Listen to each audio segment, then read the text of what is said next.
Jai Hind students, we are studying chapter number 8.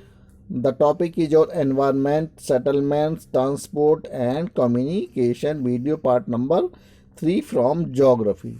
तो geography से हम chapter number 8 पढ़ रहे हैं. The topic ये है हमारा human environment, settlement, transport and communication. Video part number 3. तो in this video we will discuss about of the transport and some topic of this अवर हमारे जो रूरल एरियाज़ हैं या हमारे डिफरेंट टाइप की जो जंगल्स हैं, वाटर लॉग्ड एरियाज़ हैं, डेजर्ट हैं, उनके बारे में हम डिस्कस करेंगे आज. तो हमारे जो सेटलमेंट्स हैं हमारे, इनके बारे में हमने डिस्कस कर चुके हैं. And we are now we will discuss about of the desert क्षेत्र, जो डेजर्ट रीजन है उनके बारे में हम डिस्कस करेंगे. तो these our major topic: settlements, communications, transport, which we will discuss in this video. So different type of activities took part in our rural areas, and students, in this video we will discuss about of the jungle and water logged areas के बारे में हम discuss करेंगे. तो in the jungles animals can near the house and in plains where water often tends and the overflow and enter the houses. People living in such areas have the devised ways to protect themselves from these dangers. They build house on stilts. This helps them to the safe from both animals and sudden floods. तो अब हमारे ऐसे जो jungles होते हैं या ऐसे क्षेत्र होते हैं जहाँ पर वर्षा अधिक ज़्यादा होती है और वहाँ पर अक्सर फ्लड के चांसेस बने रहते हैं. यहाँ पर अक्सर लोगों के घरों में पानी घुस जाता है. तो अब यहाँ पर लोग अपने आप को वर्षा के पानी से बचाने के लिए, फ्लड से बचाने के लिए, अक्सर जो पानी इन लोगों के घरों में, कॉलोनीज़ में जो छोटे छोटे घर होते हैं, एरियाज़ होते हैं जहाँ पर ये लोग अपने घर बनाते हैं, वहाँ पर अक्सर पानी भर जाता है इनके घरों में. तो इन सब चीज़ों से बचने के लिए ये लोग अपने घरों को जो स्टिल्स जैसा, अर्थात नीचे अपने हाउसेस के नीचे एक सपोर्ट जैसा बनाते हैं, जिससे उनका जो घर होता है वो टेंट जैसा, वो हमारा थोड़ा सा फ्लाइट होता है, उठा होता है, और वो लैंड लेवल से हमारा नियर अबाउट टू 4-5 फीट जो होता है वो थोड़ा ऊंचा रहता है. तो this is type of house are found in this areas where are water logging problems created. जहाँ पर हमारी पानी की जो समस्या होती है वो पैदा होती है, ऐसे क्षेत्रों में ये लोग अपने घरों को इस तरह से बनाते हैं. और इसके अलावा यहाँ पर जो जंगली जानवर होते हैं, जो हमारे वाइल्ड एनिमल्स होते हैं, उनका भी खतरा बना रहता है, जिन कारणों से अपने आप को बचाने के लिए, अपने आप को प्रोटेक्ट करने के लिए इस तरह के हाउसेस की जो ये फैसिलिटी अपने घरों में बनाते हैं. डेजर्ट, तो डेजर्ट क्या होता है? In the desert areas roofs are normally flat and there is no fear of rain and it's drainage is not important. अब डेजर्ट रीजन में क्या होता है? हमारे जो घर होते हैं अक्सर यहाँ की जो छतें होती हैं अक्सर वो फ्लैट होती हैं. तो यहाँ पर हमारे वर्षा का खतरा नहीं होता है और ना ही किसी अक्सर ऐसे ड्रेनेज का खतरा रहता है जिससे उनके घरों में पानी भर जाए. तो यहाँ पर हमारी जो इम्पोर्टेंट होते हैं, तो यहाँ के जो घर होते हैं अक्सर वो हमारे रेतीले जंगल में होते हैं. तो यहाँ पर वर्षा का खतरा इतना ज़्यादा नहीं होता, जिससे ये लोग अपने घरों को जो है हमारे हाई रूफ लेवल से बनाते हैं. But the peoples built house high roof so that the inside of remain cool.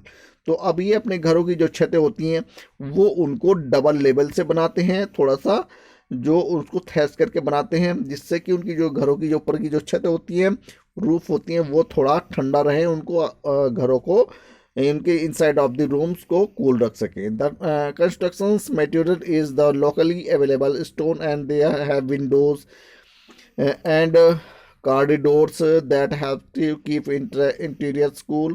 In an open desert, people build houses and low roofs very close to their base of sand dunes, and so that they can withstand the fast blowing winds. तो अब हमारे यहाँ के जो लोग होते हैं अपने घरों को, जो छतों को, वो ऐसा लेवल के बनाते हैं जिससे कि उनके घरों को, छतों को जो कूल रहें, वो उनकी जो छतें होती हैं जो हॉट डेजर्ट में, हॉट वेदर में वो छतें कम तजे, यानी कि उनमें हीट का जो और प्रेशर है वो कम रहे, and the construction material is locally available.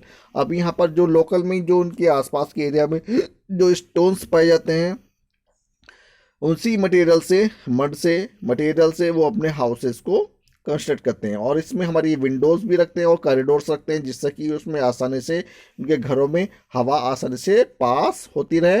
And in areas में जो हमारे राजस्थानी जो रूरल एरियाज़ होते हैं, यहाँ के जो ड्वेलिंग्स होते हैं ओपन डेजर्ट होते हैं, तो people built houses with the low roofs. अब यहाँ के लोग जो अपनी छतों को कम इतना ऊंचा करके नहीं बनाते हैं, तो थोड़ा इनकी ऊंचाई हाइट कम होती है। तो very close to the base of sand dunes, यानी कि जो हमारे सैंड ड्यून्स होते हैं ऐसे क्षेत्रों में ये हाउस, उनके घर वहाँ पर उनके क्लोज होते हैं। तो जहाँ पर नॉर्मली रूप से यहाँ का सैंड ड्यून्स में यहाँ पर हमारे जो बर्फ़ की जैसी चट्टान जैसी होती हैं, ऐसी एरियाज़ में क्षेत्र में ये अपने घरों को बनाते हैं, so that they can withstand and the fast blowing winds, जिससे कि आसानी से इनके घरों को जो है हमारे वो तेज़ हवाओं से उनको कोई नुकसान ना हो। एंड मॉडर्न ड्वेलिंग्स अब हम डिस्कस करेंगे एट द प्रेजेंट टाइम। जो हमारे पास हमारे जो एरियाज़ हैं, क्षेत्र हैं, किस प्रकार के हाउस, किस प्रकार की बिल्डिंग कंस्ट्रक्ट हो रही हैं। तो while all these adaptations where are the traditional modern science and use of the never construction material and heating and cooling devices, their construction patterns have changed in a big way। अब हमारे जो different type की technology है, traditional जो modern science हमारी इस time develop की है, उसने हमारी बिल्डिंगों का, हमारे रहन सहन के स्तर का बिल्कुल पूरा ही स्ट्रक्चर चेंज कर दिया है। क्योंकि अब हमारे जो रूरल एरियाज़ में, हमारे जो अर्बन एरियाज़ में जो सेटलमेंट्स बनाए जाते हैं वो अब हमारे कहीं ज़्यादा टेक्नोलॉजी बेसमेंट हो चुके हैं। तो अब हमारे बिल्डिंग्स इतनी हाई लेवल की, इतनी ऊंचाई लेवल की बनाई जाती हैं जो कि हमारे साइंस के आधार पर, टेक्नोलॉजी के आधार पर उनको कंस्ट्रक्ट किया जाता है। अब हमारी इनकी जो बिल्डिंग्स होती हैं वह बहुत ज़्यादा ऐसे मटेरियल से कंस्ट्रक्ट होती हैं, हाई लेवल की बिल्डिंग होती हैं, ऊंची इमारतें होती हैं। और इसके अलावा यहाँ पर जो हीटिंग का जो प्रोसेसिंग होता है और इन बिल्डिंगों को कूलिंग करने का जो प्रोसेस होता है उसमें हमारे डिवाइसेस लगाए जाते हैं, अर्थात हमारी बिल्डिंगों को इनको कूल और हीट करने के लिए हमारे जो एसी जैसी सुविधा इनमें लगाई जाती है। तो this pattern of have the change in the big way. अब इस तरीके की विधि ने हमारे बिल्कुल रहन सहन के तरीके को बिल्कुल परिवर्तन करके रख दिया है। तो this availability of electricity, air conditioner, prefabricated huts and room heaters, water proofing materials etcetera. अब हमारी इन बिल्डिंग में हमारी डिफरेंट टाइप की फैसिलिटी हमें हमारे यहाँ पर मौजूद होती है। जैसे इलेक्ट्रिसिटी के द्वारा हमारे एयर कंडीशनर्स यहाँ पर पाए जाते हैं, लगाए जाते हैं, and prefabricated huts and room heaters. इसके अलावा कमरे को गर्म करने का साधन, और इसके अलावा वाटर प्रूफिंग्स मटेरियल्स, यानी कि जो यहाँ पर जिससे कि जो वाटर छतों के अंदर, पानी के अंदर, कमरों के अंदर ना आए, ऐसा इन रूफ में लगाया जाता है ऐसा मटेरियल, जिससे कि वाटर हमारा घरों के अंदर ना जाए। तो ये वाटर प्रूफ मटेरियल इनमें यूज़ किया जाता है। तो दे have changed the way in the which houses are built in the people across the various part of the globe। अब ये इस तरह के जो हाउसेज हैं, हमारे जो बिग बिल्डिंग हैं, हाई राइज बिल्डिंग हैं, ये ऊंची इमारतें हैं, अक्सर हमारी ये ग्लोबल लेवल पर, हमारे वैश्विक स्तर पर बनाई जा रही हैं।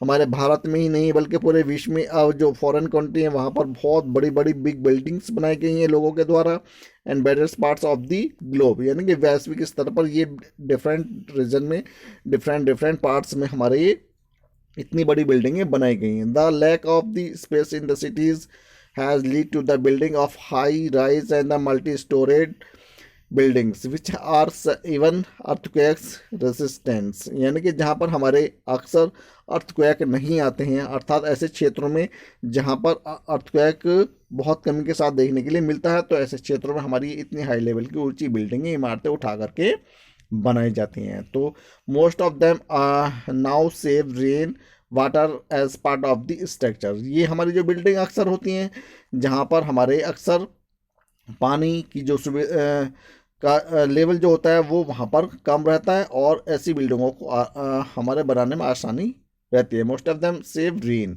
यानी कि ऐसी जो बिल्डिंग होती हैं वो हमारे अक्सर पानी को बचाती हैं।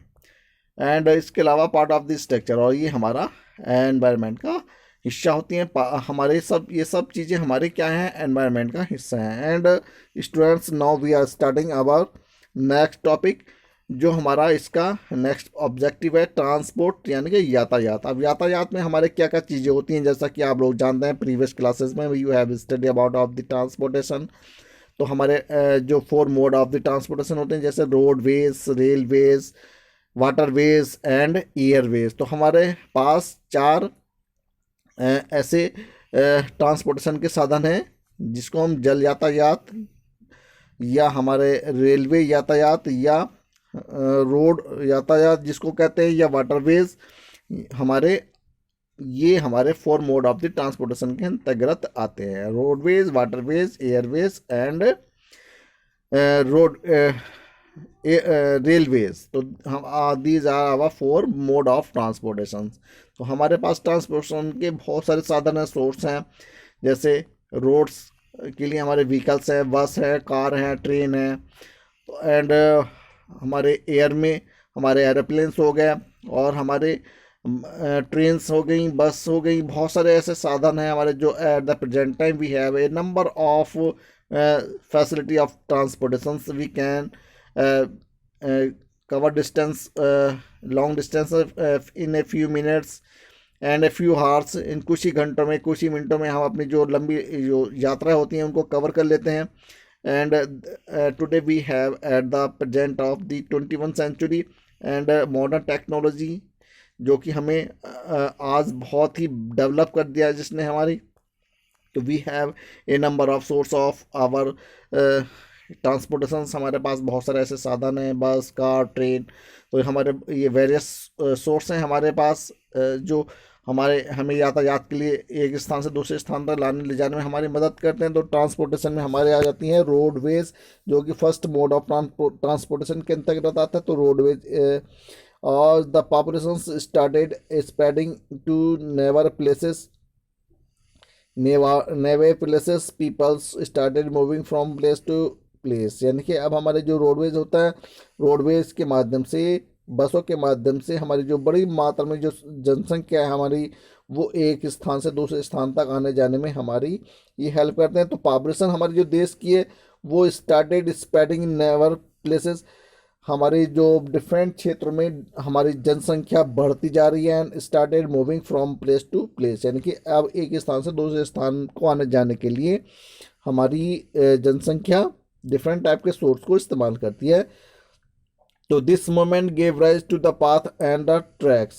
तो अब हमारा रोडवेज ये वह साधन है जो हमारे उस चीज़ को गति प्रदान करता है, उस चीज़ को हमारा मोमेंट को आगे बढ़ाता है। तो earlier the tracks were wide enough, और अब हमारे ये प्रारंभ से ही लेकर के हमारे ये ट्रैक्स आगे बढ़ते जा रहे हैं।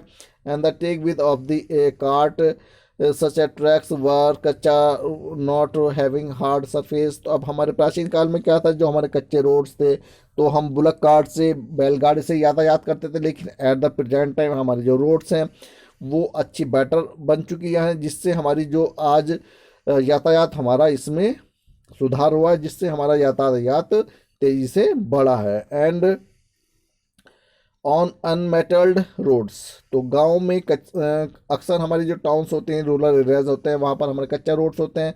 तो वहाँ पर अक्सर बैलगाड़ी का, बुलक कार्ट का प्रयोग किया जाता है।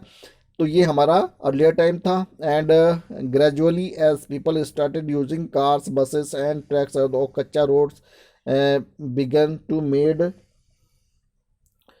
Into hard surfaced roads. अब क्या हुआ, हमारा धीरे धीरे अब इसमें हमारा जो है इसमें परिवर्तन आया। हमारी जो रोड्स हैं वो अच्छी पक्की रोड्स बनाई जाने लगी, और हमने डिफरेंट टाइप के जो व्हीकल्स हैं वो यूज़ करते हैं। तो जैसे कार हो गया, बस हो गया, ट्रक्स हो गए, बहुत सारे ऐसे व्हीकल्स हम जो यूज़ कर रहे हैं रोड्स पर। and these roads have a layer of stone and tar on the them and are known as the पक्का in metal। अब हमारी जो रोड्स हैं वो पक्की रोड्स हमारी डिफरेंट टाइप के मटेरियल से बनाई जाती है। तारगोल हो गया, तारगोल के अलावा हमारे कुछ रोड्स ऐसी हैं जो सीसी की रोड्स भी बनाई जा रही हैं जिसको हम पक्का रोड्स के नाम से जानते हैं, या हम इनको मेटल वाली मटेरियल वाली सड़कों के नाम से भी इनको जाना जाता है। तो दियर widths also increased due to of the increase in traffic। जैसे जैसे हमारे ट्रैफिकों की संख्या बढ़ती जा रही है, इन रोड्स को, इनका रोड का भी निर्माण भी, इनकी चौड़ाई भी बढ़ाते जा रहे हैं। अब भारत में बहुत सारे ऐसे नेशनल हाईवे बन चुके हैं जो हमारे बहुत फास्ट मूविंग वाले रोड्स बन चुकी हैं। तो this is the road of kutcha road which are found most of region of our rural areas, villages and towns. तो हमारे ये एरिया ऐसे क्षेत्र हैं जो कच्चा रोड्स ज़्यादातर हमारी विलेजेस में पाई जाती हैं। तो roads within the cities are normally given to the names of the ancestor people of find their way and roads connecting the cities and called the highways। अर्थात ऐसी जो सड़कें होती हैं हमारी, जो नॉर्मली रूप से हमारे गांव से, कस्बों से या किसी नाम रोड्स को दे दिया जाता है, और वे रोड्स हमारे कुछ जो बड़े नेशनल या राष्ट्रीय हाईवे होते हैं, जो बड़े सिटीज़ होते हैं, उनसे कनेक्ट कर देते हैं। तो इस प्रकार से रोड्स हमारे लिए बहुत ज़्यादा यूजफुल हो गई हैं। तो roadways is very important which connected us to cities and small towns, villages and rural areas to urban areas से हमें कनेक्ट करता है। तो this is the national highways are constructed. अब हमारे बहुत सारे ऐसे जो राष्ट्रीय राजमार्ग बनाए जा रहे हैं जो हमारे देश के बड़े बड़े महानगरों से ये रोड्स हमें कनेक्ट करती हैं। And maintain by the central government and the state highways by the state government. अब हमारे ये रोडवेज जो हमारा ट्रैक्स होते हैं, जो रोड होती हैं, ये अक्सर जो कंस्ट्रक्ट कराने का जो कार्य है हमारे को सेंट्रल गवर्नमेंट कराती है, और इसके अलावा हमारी राज्य स्तर की सरकारें भी ये रोड्स को कंस्ट्रक्ट कराने का कार्य करती है। तो there are the rural roads which connect the villages to the state and national highways. अब हमारे ऐसे बहुत सारे सड़कें हैं रूरल एरियाज में जो हमारे रूरल एरियाज से, हमारे विलेजेस से और हमारे नेशनल हाईवे से कनेक्टेड कर दिए गए हैं। And the roads are most of important way to connect centers on land। people can move easily from place to place on the roads। अब यानी कि इन सड़कों के माध्यम से लोग एक स्थान से दूसरे स्थान को आसानी से जा सकते हैं, और इन रोड्स को बड़े नेशनल हाईवे से जोड़ा गया है। तो they can built over difficult हिली टेरेन्स। अब वो जो लोग अपने घरों को जो ऊंचे टेरेंस भूभाग में बनाते हैं, हिल एरियाज में, क्षेत्र में अपने घरों बनाते हैं, उनसे कहीं ना कहीं उन कठिनाइयों से निजात मिलता है। तो water channels can be cross the constructions of bridges. Roads help to the movement of the people and goods from one part to the country to another. यानी कि हमारे जो रोड्स होती हैं वो हमारे लोगों को आवाजाही में, और इसके अलावा जो सामान से इंपोर्ट और एक्सपोर्ट होता है, जो सामान होता है हमारे व्यापारियों का, जो आने जाने का वो सुविधा होती है, वो एक देश से दूसरे देश तक हम अपने आसानी से व्यापार किया जा सकता है। तो roads are very important for the nation, for development of the country. तो किसी एक विकासशील देशों के लिए ये हमारी रोड्स बहुत ज़्यादा इंपॉर्टेंट होती हैं। यदि किसी देश की सड़कें अच्छी होती हैं तो वहाँ का विकास भी तेज़ी से होता है। तो roads are very important for the developing countries. तो जो देश विकास कर रहे होते हैं उन देशों के लिए हमारे रोड्स बहुत ज़्यादा महत्वपूर्ण मायने रखती हैं। तो wherever required the crossings are made underground called our subways or by overhead bridges। अब हमारी डिफरेंट टाइप की रोड्स होती हैं तो जो हमारे जो नेशनल हाईवेज होते हैं उनको कनेक्ट करती हैं। तो अब हमारे these our roadways to help us fast moving one place to another place our people with the help of the various source vehicles, bus, car, train. Bus, car हमारी ये बस जो होती हैं, कार होती हैं, ये हमारी हेल्प करती हैं, जो एक स्थान से दूसरे स्थान को आने जाने में हमारी हेल्प करती हैं। तो रूरल एरियाज़ में हमारी डिफरेंट टाइप की एक्टिविटीज़ होती हैं, और रूरल एरियाज़ हमारे सबसे बड़ा इम्पोर्टेंट रोल प्ले करता है in the field of our developing country. So students, rural areas are very important. In the next video we will discuss about of the हमारे जो next जो ट्रांसपोर्टेशन के mode of transportation बचे हुए हैं, तो हमने इसमें डिस्कस किया है रोड रेलवेज के बारे में. In the next video we will discuss about of the waterways के बारे में हम डिस्कस करेंगे in the next video. So students, thank you and have a nice day. In the next video we will discuss about of the waterways.